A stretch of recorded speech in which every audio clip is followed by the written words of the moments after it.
Welcome to B J TV. ముందుగా headlines చూద్దాం. నుమాయిష్ను ప్రారంభించిన సీఎం రేవంత్ రెడ్డి. నుమాయిష్ ఆధ్వర్యంలో నడిచే విద్యా సంస్థలకు ప్రభుత్వం నుంచి తోడ్పాటు అందిస్తామని హామీ. పారిశ్రామిక రంగంలో మహిళలకు ప్రోత్సాహం అందిస్తామని హామీ.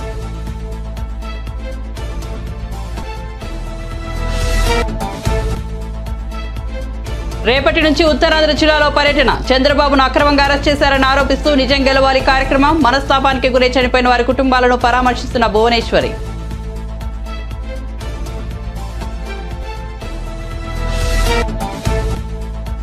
ఈ నెల 4న కాంగ్రెస్ తీర్థం పుచ్చుకోనున్న వైఎస్ఆర్ తెలంగాణ పార్టీ అధ్యక్షురాలు. పార్టీ విలీనంపై పార్టీ నేతలతో మరి కాసేపట్లో చర్చ.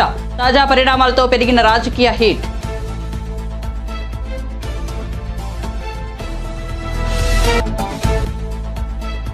ఎమ్మెల్యే దానం నాగేందర్ పై ప్రజావాణిలో ఫిర్యాదు. తమ భూములు కబ్జా చేశారంటూ ప్రకాష్ నగర్ వాసుల ఆరోపణ. ఫ్లెక్సీలు ఫ్లక్టారులతో ర్యాలీగా ప్రజాభవన్ కు వచ్చిన వైనం.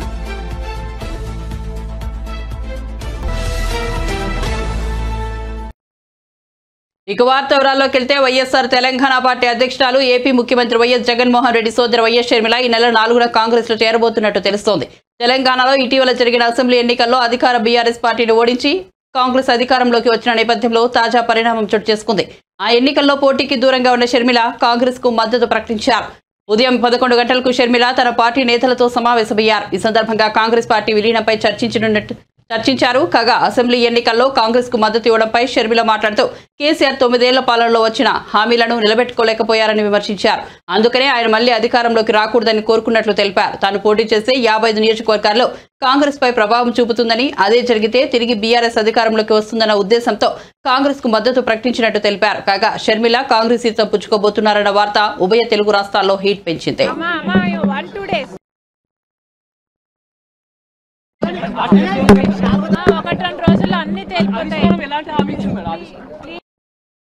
హైదరాబాద్ అంటే Charminar, tank bund, Nampally exhibition గుర్తుకు వస్తాయని ముఖ్యమంత్రి రేవంత్ రెడ్డి అన్నారు. సోమవారం నాంపల్లి గ్రౌండ్స్ లో సీఎం నుమాయిష్ ఎగ్జిబిషన్ ను ప్రారంభించారు. ఈ సందర్భంగా ఆయన మాట్లాడుతూ నుమాయిష్ లో కశ్మీర్ నుంచి కన్యాకుమారి వరకు వ్యాపారవేత్తలు పాల్గొంటారని తెలిపారు. ఎన్నో కళలకు సంబంధించిన వస్తువులు ఇక్కడ ఎగ్జిబిషన్ లో ప్రదర్శిస్తారని, అది అభినందనీయమన్నారు. నుమాయిష్ కమిటీ ఆధ్వర్యంలో నడిచే విద్యా సంస్థలకు ప్రభుత్వం నుంచి తోడ్పాటును అందిస్తామన్నారు. ఎగ్జిబిషన్ కమిటీలో మహిళలకు ప్రాధాన్యత ఇవ్వడం అభినందనీయమన్నారు. పారిశ్రామిక రంగంలో మహిళలకు ప్రోత్సాహం అందిస్తామని హామీ ఇచ్చారు. కొన్నేళ్లుగా పలువురు పారిశ్రామికవేత్తలు, ఇంజనీర్లు, డాక్టర్లు వివిధ సంస్థలతో కలిసి నుమాయిష్ ను విజయవంతంగా ఎలాంటి లాభాపేక్ష లేకుండా నిర్వహిస్తున్నట్లు మంత్రి శ్రీధర్ బాబు తెలిపారు. నుమాయిష్ తెలంగాణకే గర్వకారణమని వ్యాఖ్యానించారు. ఎగ్జిబిషన్ సొసైటీకి చెందిన విద్యా సంస్థలో 30,000 మంది విద్యార్థులు చదువుకుంటున్నట్లు తెలిపారు. నాంపల్లి ఎగ్జిబిషన్ సొసైటీ ఆధ్వర్యంలో నిర్వహించబడే 83వ ఆల్ ఇండియా ఇండస్ట్రియల్ ఎగ్జిబిషన్ ఈరోజు ఎగ్జిబిషన్ గ్రౌండ్స్లో ప్రారంభోత్సవానికి ఈ నుమాయిష్ అభిమానులు, కమలా నెహ్రూ పాలిటెక్నిక్ కాలేజ్ విద్యార్థులు, ఇతర మిత్రులందరికీ కూడా నూతన సంవత్సర శుభాకాంక్షలు. నాంపల్లి ఎగ్జిబిషన్ సొసైటీ ఈ నుమాయిష్ కార్యక్రమాన్ని కూడా జనవరి 1వ తారీఖు నాడు మొదలుపెట్టి దాదాపుగా 45 రోజులు ఈ కార్యక్రమాన్ని నిర్వహించడమే కాకుండా కశ్మీర్ నుంచి కన్యాకుమారి వరకు వివిధ రంగాలలో ముఖ్యంగా హస్తకళా నైపుణ్యము, కశ్మీర్ తివాచీల నుంచి మొదలు పెడితే వివిధ రకాల వంటకాలే కాదు ఎన్నో రకాల వస్తువులతో పాటు ఇక్కడ అన్ని రకాల కళలకు సంబంధించిన కార్యక్రమాలను నిర్వహించడము, ఇది దేశాన్ని ఆకర్షించే నుమాయిష్ కార్యక్రమం. దేశంలో హైదరాబాద్ గురించి ఎవరు ఆలోచన చేసినా చార్మినార్ గుర్తొస్తుంది, ట్యాంక్ బండ్ గుర్తొస్తుంది, నాంపల్లి ఎగ్జిబిషన్ గుర్తొస్తుంది. హైదరాబాద్ నిషాన్ నాంపల్లి ఇక్కడ జరిగే ఎగ్జిబిషన్. దీని వన్నే తగ్గకుండా ఎన్నో రకాలుగా ప్రపంచంలో సాంకేతిక నైపుణ్యం పెరిగి అభివృద్ధి పదం వైపు నడిపిన హైటెక్స్ లాంటి కొత్త ఎగ్జిబిషన్ సొసైటీస్ వచ్చిన నాంపల్లి ఎగ్జిబిషన్ సొసైటీ యొక్క గుర్తింపు దీని ప్రాధాన్యత తగ్గకుండా మీరు నిర్వహిస్తున్నందుకు యాజమాన్యం అందరికీ కూడా మనస్ఫూర్తిగా నేను వారికి అభినందనలు తెలియజేస్తున్నా. మీ కమలా నెహ్రూ పాలిటెక్నిక్ కాలేజ్ను మీరెందుకు ఇంజనీరింగ్ కాలేజ్గా అప్గ్రేడ్ చేసుకోరు? మీరు దీన్ని ఇంజనీరింగ్ కాలేజ్ కింద అప్గ్రేడ్ చేయండి. మా వైపు నుంచి, ప్రభుత్వం వైపు నుంచి పూర్తిగా మీకు సహకారం అందిస్తాం. మీలాంటి సొసైటీలు సామాజిక బాధ్యతతో నిర్వహిస్తున్న విద్యా సంస్థలకు అండగా నిలబడడం ప్రభుత్వాల బాధ్యతనే కాకుండా మీ సిఎస్ఆర్ ఫండ్సే కాదు, ఇతర కార్పొరేట్ కంపెనీలకు కూడా అవసరమైతే రాష్ట్ర ప్రభుత్వం తరఫున సూచన చేస్తాం. మీ ఫర్దర్ ఎక్స్టెన్షన్ ఆఫ్ యువర్ యాక్టివిటీస్కి సిఎస్ఆర్ ఫండ్స్ ఇంకా ఇతర ఎంఎన్సీ కంపెనీల నుంచి కూడా ఏదైనా అవకాశం ఉంటే డెఫినెట్గా రాష్ట్ర ప్రభుత్వం మీకు మద్దతుగా నిలబడడం, మీకు సహకరించడానికి నా వైపు నుంచి పూర్తిగా సహకారం ఉంటుంది. అదేవిధంగా ఎగ్జిబిషన్ సొసైటీ అంటే మేల్ షావెస్టిక్ సొసైటీ అనుకున్నా, కానీ ఇక్కడికి వచ్చిన తర్వాత మా ఆడబిడ్డలు చాలామంది మేనేజ్మెంట్ కమిటీలో ఉన్నారు. మేము కూడా ఈ కృషిలో భాగస్వాములని చాలామంది ఇంతకుముందు ఉమెన్ ఎంటర్‌ప్రెన్యూర్స్ కూడా వచ్చి కలిసిండ్రు. చాలా సంతోషం. మహిళలకు, విద్యార్థినులకు మీరు విద్యా అవకాశాలు ఏ విధంగా అయితే కల్పించిండ్రో యంగ్ ఎంటర్‌ప్రెన్యూర్స్కి కూడా మీరు అవకాశాలు కల్పిస్తారని నాకు సంపూర్ణమైన విశ్వాసం కలిగింది. ఏది ఏమైనా మన హైదరాబాద్ యొక్క గుర్తింపు, గౌరవం ఈ నిమాయిష్తోనే వస్తుంది. దీన్ని ఇంకా నెక్స్ట్ లెవెల్కి తీసుకెళ్ళడానికి ప్రభుత్వం వైపు నుంచి మీకు ఏ సహకారం కావాలన్నా ఈ ప్రభుత్వం. టీడీపీ అధినేత చంద్రబాబు భార్య నారా భువనేశ్వరి నిజం గెలవాలి పేరుతో రాష్ట్ర వ్యాప్త పర్యటనలు చేపట్టిన సంగతి తెలిసిందే. చంద్రబాబు అరెస్టుతో తీవ్ర మనస్తాపానికి గురై చనిపోయిన వారి కుటుంబాలను ఈ కార్యక్రమం ద్వారా ఆమె పరామర్శిస్తున్నారు. చంద్రబాబును అక్రమంగా అరెస్ట్ చేశారని ఆరోపిస్తూ ఆమె ఈ కార్యక్రమాన్ని చేపట్టారు. ఇప్పటికే పలు కుటుంబాలను ఆమె పరామర్శించారు. వారానికి 3 రోజుల పాటు ఆమె పర్యటిస్తారు. రేపటి నుంచి ఉత్తరాంధ్ర జిల్లాలో ఆమె పర్యటించనున్నారు. 3వ తేదీన విజయనగరం జిల్లా, 4న శ్రీకాకుళం జిల్లా, 5న విశాఖపట్నం జిల్లాలో ఆమె పర్యటిస్తారు.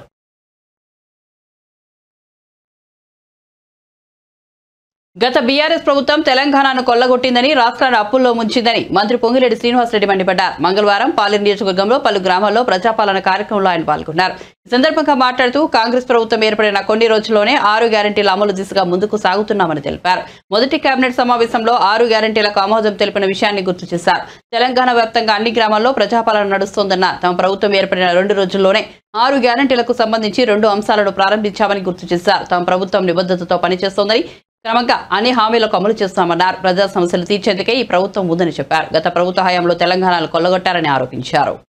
ఈ ధనిక రాష్ట్రాన్ని అప్పుల రాష్ట్రం చేసిన మీరు, గత ప్రభుత్వం మమ్మల్ని, మనందరినీ ప్రశ్నిస్తుంది అంటే వాళ్ళకి అధికారం మీద ఎంత మోహం ఉందో, ఎంత తాపత్రయం ఉందో, అధికారం మళ్ళీ మన దగ్గర నుంచి లాక్కోవాలని ఆ స్వార్థం ఏందో మనకి ఈనాడు చాలా స్పష్టంగా కనిపిస్తుంది. వాళ్ళతో అడిగించుకోం, వాళ్ళతో చెప్పించుకోం. ఏదైనా అడిగినా నా ప్రజలు, ఈ తెలంగాణ ప్రజలు కోరిన కోరికలని ఈ ప్రభుత్వం చేయడానికి చిత్తశుద్ధితో ఉందని కూడా మరొక్కసారి మీకు నిర్వహిస్తూ, నేను ఈ ప్రజాపాలన కార్యక్రమం ఏదైతే 28వ తారీఖు నుంచి 6వ తారీఖు దాకా పెట్టే దాంట్లో ప్రతి ఊళ్ళో చాలా తొక్కిసలాట జరుగుతుందనే నాలో ఒక భయం ఉండే. కానీ ఇప్పుడు కలెక్టర్ గారు, మన కలెక్టర్ గారు, మిగతా జిల్లా కలెక్టర్లు కూడా ప్రతిరోజు మాట్లాడుతున్నారు. వాళ్ళు మాట్లాడే దాన్ని చూస్తుంటే ప్రజాపాలనలో అప్లికేషన్లు ఏవైతే ఈ రాష్ట్ర ప్రభుత్వం ఈనాడు సేకరిస్తుందో, ఇప్పటి వరకు ఆ భగవంతుడి దయతో, ప్రజల దీవెనలతో చిన్న ఇన్సిడెంట్ కూడా జరగలేదు. చాలా ప్రశాంతంగా ప్రతిరోజు 9ంటికి మొదలైతే 10:30-11 గంటలకే అన్ని అప్లికేషన్లు వస్తున్నాయని కలెక్టర్ గారు ఇంతకుముందు చెప్తున్నారు. అదే నాకు అని కూడా తొక్కిసినట్లు లేకుండా.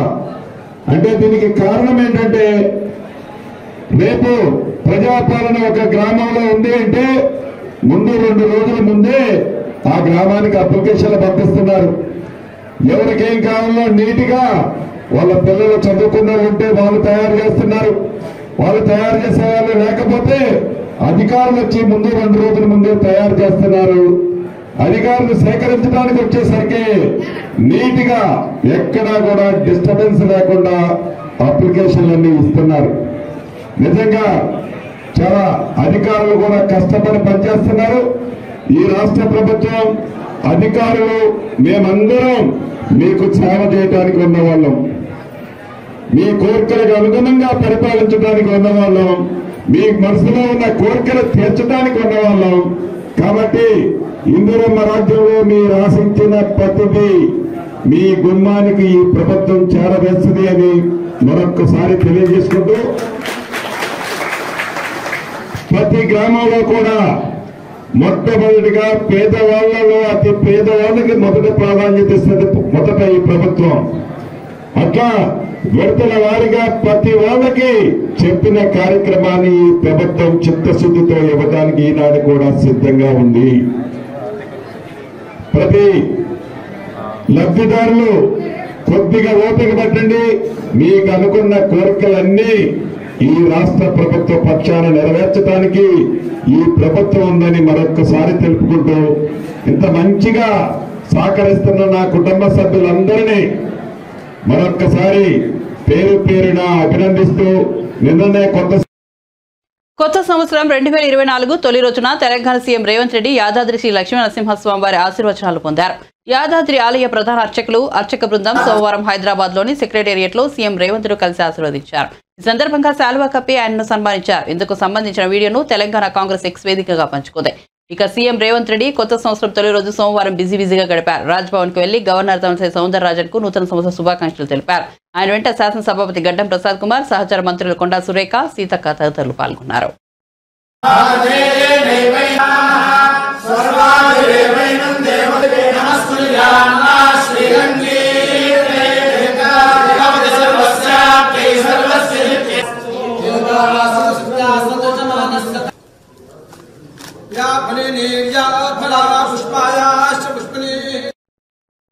ఆంధ్రప్రదేశ్లో టీడీపీ జనసేన కలిసి అరాచకం ఎలా ఉంటుందో ఇప్పుడు తెలిసొచ్చిందని ఏపీ జలవనరుల శాఖ మంత్రి అంబటి రాంబాబు అన్నారు.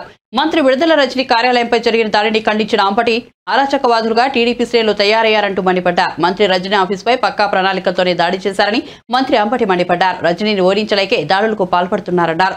దాడులు చేయడమే టీడీపీ లక్ష్యంగా చేసుకుందని, ఈ క్రమంలోనే టీడీపీ కార్యకర్తలు అరాచకవాదులుగా తయారయ్యారన్నారు. లేదని గమనించిన తర్వాత దాడులకు తెగబడతా ఉన్నారు. ఎంత దురదృష్టం అంటే, నిన్న గుంటూరులో చిలకలూరుపేటలో గెలిచి రాష్ట్ర మంత్రివర్గంలో ఆరోగ్య శాఖ మంత్రిగా పనిచేస్తున్నటువంటి విడుదల రజనీ గారు ఆమెను గుంటూరుకి ఇన్ఛార్జిగా నియమిస్తే, గుంటూరులో 1వ తారీఖు నుంచి ఆమె ఒక ఆఫీసుని, పార్టీ ఆఫీసుని ఓపెన్ చేసుకోవడానికి సర్వం సిద్ధం చేసుకుంటే, రాత్రి 12 గంటల సమయంలో 12-1 గంట మధ్యలో దాడి చేశారు. దాడి చేసి ఆఫీసును ధ్వంసం చేయడానికి ప్రయత్నం చేశారు. ఆఫీసు మీద రాళ్లు వేశారు, బ్యానర్లు చించివేశారు. స్పాట్లో పోలీసులు వచ్చి ఒక గుంపును పట్టుకున్నారు. ఆ గుంపు ఎవరై అంటే అందరూ తెలుగుదేశం వాళ్ళే. తెలుగుదేశం వాళ్ళు ప్రీ ప్లాన్డ్ గా రజనీ గారి ఆఫీసు మీద దాడి చేసి హింసను సృష్టించాలని, అరాచకాన్ని సృష్టించాలని ప్రయత్నం చేయటం చాలా దురదృష్టకరమని మనవి చేస్తున్నాను. ఒక బీసీ మహిళ ఆమె అక్కడికి వచ్చి ఆఫీస్ ఓపెన్ చేస్తుంటే ఎందుకు మీకు కలుపుకుంటున్నా? దమ్ముంటే గెలవండి అంటున్నా. దమ్ముంటే పోటీ చేసి ఆమెను ఓడించేటటువంటి పరిస్థితి ఓడించాలి, అంతే తప్ప ఓడించలేమని తెలుసుకొని ఆమె మీద, ఆమె ఆఫీసు మీద దాడులు చేసేటటువంటి కార్యక్రమం చేస్తున్నారు. ఒక ఉగ్రవాదులుగా తయారయ్యారు, ఒక హింసావాదులుగా తయారయ్యారు, ఒక అరాచకవాదులుగా తయారయ్యారు. ఎప్పుడైతే తెలుగుదేశము జనసేన రెండు కలిసి ఇక అరాచకాన్ని సృష్టించేద్దాం ఈ రాష్ట్రంలో, మనకి తిరుగులేదు, అధికారం రాదు, అరాచకాన్ని సృష్టించి పోలీసు వారి మీద దాడులు చేసి, పార్టీ వైఎస్ఆర్ కాంగ్రెస్ పార్టీ ఆఫీసుల మీద దాడులు చేసి, వ్యక్తుల మీద దాడులు చేసి ఏదో సాధించాలని ప్రయత్నం చేయడం చాలా దురదృష్టకరం మనం చేస్తున్నా. ఇదే సందర్భంలో మరొకటి గుర్తు చేయాలి. నేను ఖమ్మం మ్యారేజ్కి వెళ్తే, ఒక వివాహానికి వెళ్తే ఖమ్మంలో నా మీద దాడి చేయడానికి ప్రయత్నించారు తెలుగుదేశం వాళ్ళు. ఒకే వర్గానికి చెందిన వారు దాడి చేసి నన్ను అల్లరిపాలు చేయాలనేటువంటి ప్రయత్నం చేశారు. ఈ విధంగా ఎక్కడ పడితే అక్కడ దాడులు చేయాలి. మాకు తెలుగుదేశానికి జనసేన కలిసి వచ్చింది.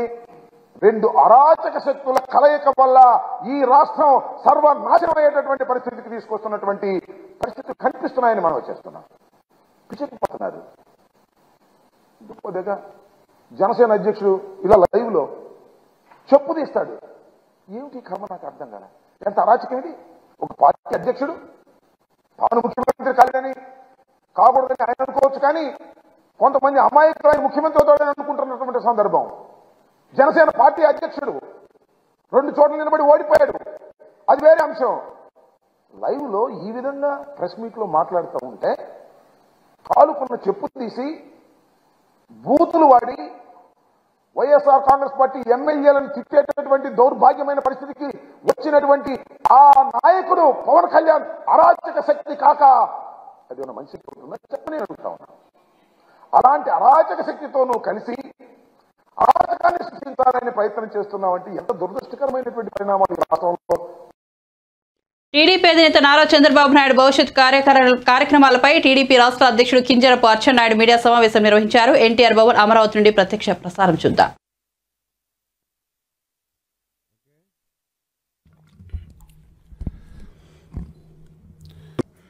భూతద్దంతో ఎదికినా సరే ఈ రాష్ట్రంలో ఒక్క విజయం కూడా కనబడినటువంటి పరిస్థితి ఉంది. భస్మాసురుల్లాగా మారి ప్రతి వ్యవస్థను కూడా విధ్వంసం చేశాడు. ఈ రాష్ట్రంలో సగభాగం ఉన్నటువంటి మహిళలకి రక్షణ లేకుండా పోయింది. స్వాతంత్ర భారతదేశంలో ఏ రాజకీయ నాయకుడికైనా సరే అధికారం అంటే ఒక బాధ్యతగా భావించాలి. ప్రజలకు సేవ చేసే అవకాశం, ఇటువంటి కీలక బాధ్యతలు నిర్వహించాల్సినటువంటి జగన్మోహన్ రెడ్డి ప్రజల యొక్క భవిష్యత్తుని పూర్తిగా అంధకారంలోకి నెట్టేసిన విషయాన్ని ఈ సందర్భంగా గుర్తు చేస్తున్నాను. దేశంలోనే అత్యంత కీలక పాత్ర పోషించినటువంటి గ్రామానికి పట్టుగొమ్మలు గ్రామ పంచాయతీలని ప్రతి ఒక్కరూ మాట్లాడుతున్నటువంటి గ్రామ పంచాయతీలని పూర్తిగా, స్థానిక సంస్థల్ని పూర్తిగా నిర్వీర్యం చేసి ఈయన ఒక్క పైసా ఇవ్వకపోవడమే కాకుండా కేంద్ర ప్రభుత్వం ఇస్తున్నటువంటి ఏదైతే ఫైనాన్స్ గ్రాంట్స్ అన్నీ కూడా 9,000 కోట్ల రూపాయలు దేశంలో దొంగలు పడినట్టుగా పంచాయతీ అకౌంట్ల పైన ఈ జగన్మోహన్ రెడ్డి పడి మొత్తం 9,000 కోట్లు దారి మళ్లించిన విషయాన్ని కూడా రాష్ట్ర ప్రజలకి తెలియచేస్తున్నారు. గ్రామాల్లో పూర్తిగా అభివృద్ధి నిలిచిపోయింది. గ్రామాల్లో ఎక్కడ పారిశుధ్యం లేదు. చంద్రబాబు నాయుడు గారు వేసినటువంటి లైట్లు, అది కూడా చిత్తశుద్ధితో అంకిత భావంతో 5 సంవత్సరాలకి లైట్లు వేసి ఏ ఒక్క లైట్ పోయినా వాళ్ళకే మెయింటైన్ చేసుకునే అవకాశం ఇస్తే వచ్చిన వెంటనే దాన్ని విధ్వంసం చేసి రాష్ట్రం మొత్తాన్ని శేకటమయం చేసినటువంటి విషయాన్ని గుర్తు చేస్తున్నాను. అదేవిధంగా ఆంధ్రప్రదేశ్ అంటే, ఆంధ్రప్రదేశ్ ఏ కార్యక్రమం తీసుకున్నా, ఏ విధానపరమైనటువంటి నిర్ణయం తీసుకున్నా చంద్రబాబు నాయకత్వంలో తెలుగుదేశం పార్టీ తీసుకున్నటువంటి విధాన నిర్ణయం దేశానికి ఒక ఆదర్శంగా ఉండేది. ఈ దేశంలో అనేక రాష్ట్రాలు చంద్రబాబు నాయుడు తీసుకున్నటువంటి నిర్ణయాలని అమలు చేసినటువంటి పరిస్థితిని ఈ రాష్ట్రంలో మనం చూశాం. 2019లో ఒక దుర్మార్గుడి రాష్ట్రానికి ముఖ్యమంత్రి అయిన తర్వాత ఆంధ్రప్రదేశ్ పరువు పూర్తిగా మంటగలిచిపోయింది.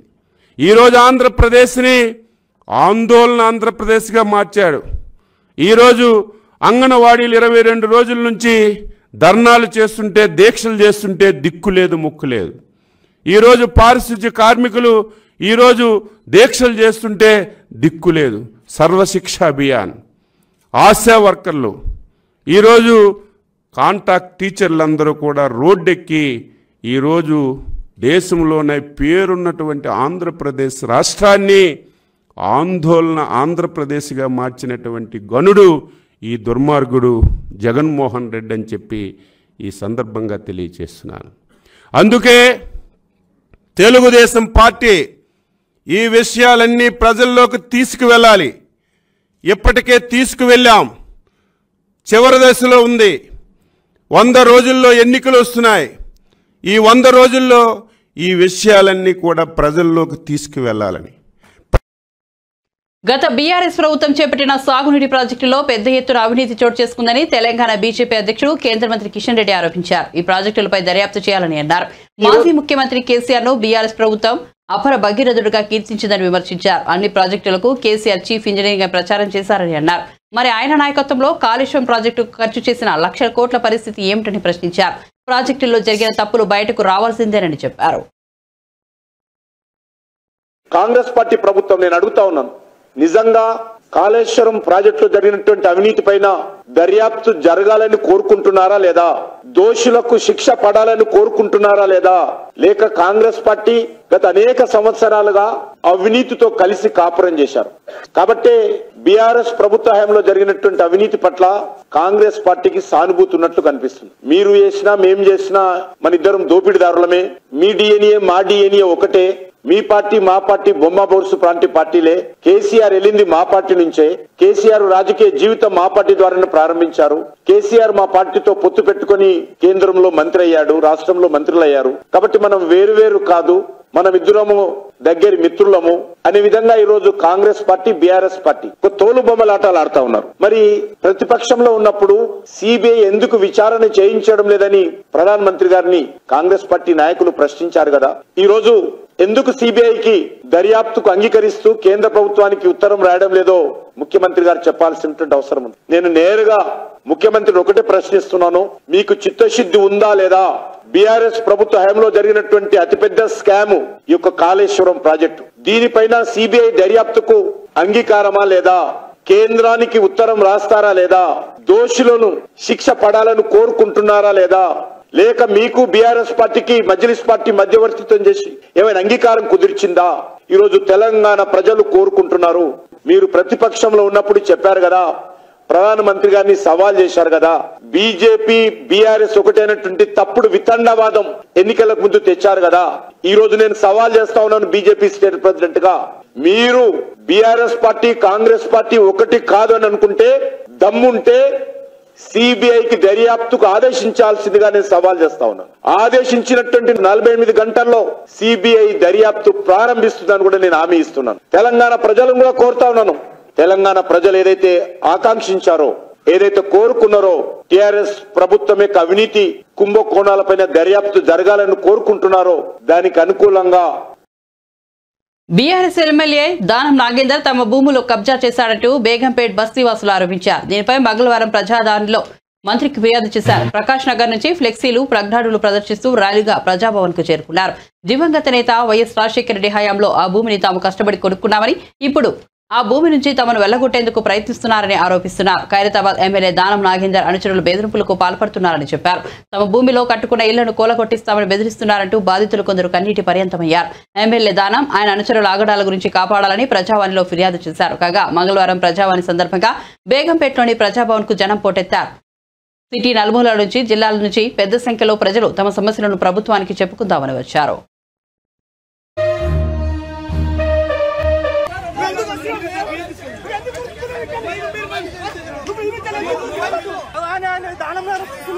ఎమ్మెల్యే గారు మనుషులు సంబంధం మమ్మల్ని బతకనిరా, గరీబులు ఉంచుకోవాలని చూస్తున్నారు. మా స్థలం మాకు కావాలి, మా ఇల్లు మాకు కావాలి, మాది మాకే, మా ఇల్లు మేము ఉంటున్నాం, మాది మాకే కావాలి. ఒక డబ్బా సొత్తు మాకు అవసరం లేదు, మాది మాకు కావాలి. మేము ఎక్కడో లేము, మెయిన్ బేగంపేట ప్రకాష్ నగర్ ఎక్స్టెన్షన్ లో మేము ఉండేది. మా స్థలం మాకు కావాలి, మా ఇల్లు మాకు కావాలి. దీని వెనకాల దానం నాగరి మనుషులు వాళ్ళే, కుంటేపోర్లు వాళ్ళే, మెయిన్ టీఆర్ఎస్ అభ్యర్థులే వాళ్ళు. నిలబడని సెలవు ఆలోచన మా బలి మొక్కలు చేసుకుని సెలవు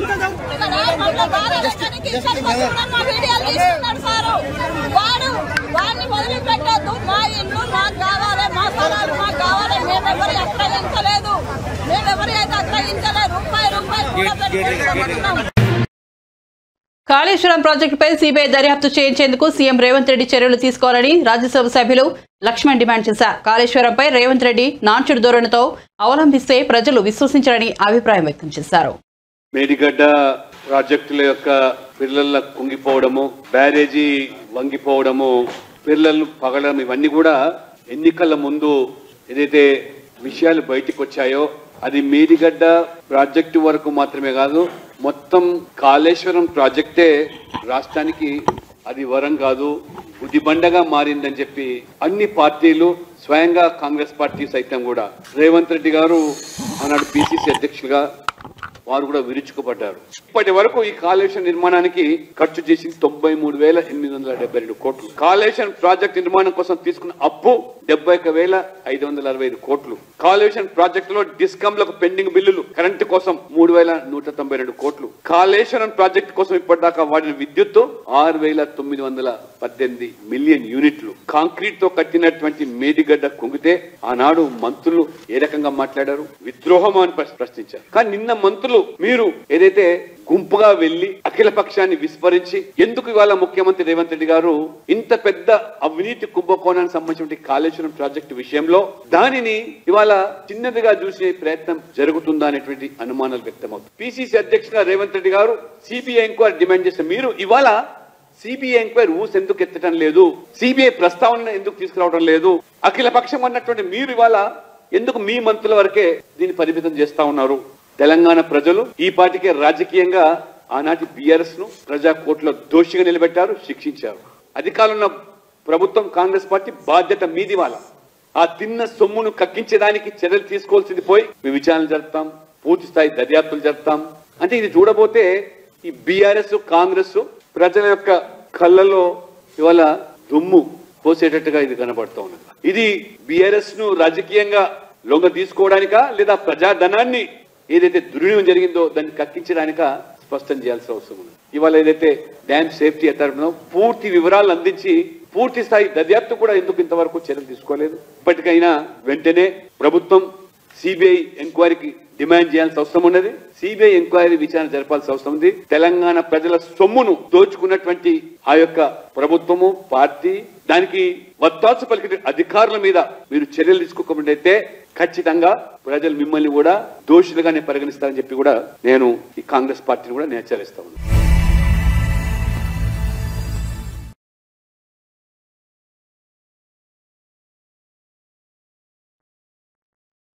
బులెటిన్ ముగించే ముందు హెడ్లైన్స్ మరోసారి చూద్దాం. నుమాయిష్ ను ప్రారంభించిన సీఎం రేవంత్ రెడ్డి. నుమాయిష్ ఆధ్వర్యంలో నడిచే విద్యా సంస్థలకు ప్రభుత్వం తోడ్పాటును అందిస్తామని హామీ. పారిశ్రామిక రంగంలో మహిళలకు ప్రోత్సాహం అందిస్తామని వెల్లడి.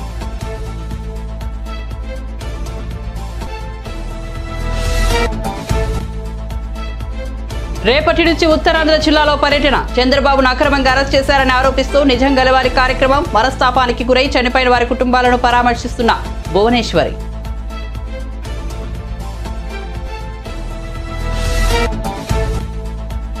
ఈ నెల 4న కాంగ్రెస్ తీర్థం పుచ్చుకోనున్న వైఎస్ఆర్. తెలంగాణ పార్టీ అధ్యక్షురాలు పార్టీ విలీనంపై పార్టీ నేతలతో మరి కాసేపట్లో చర్చ. తాజా పరిణామాలతో పెరిగిన రాజకీయ హీట్.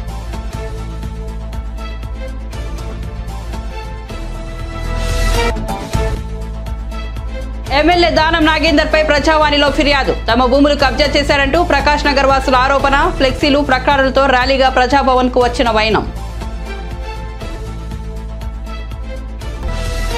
అప్డేట్స్ కోసం చూస్తూనే ఉండండి బీజేటీవీ.